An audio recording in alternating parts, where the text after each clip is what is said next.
Here is how to make fall off the bone fresh rainbow trout. Start by rinsing off some onions, chop up some potatoes, grab a pan and start sauteing your potatoes and onions. Try to stir that around a little bit. We're gonna go in there with our base of butter. Just gonna put it in the cavity. Make sure to heavily season with the Wild River Trout Seasoning from Woodman's. I highly suggest this stuff.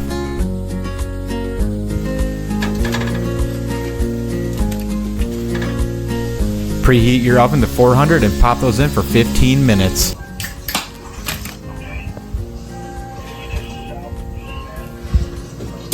Oh my god, dude, he's so tree.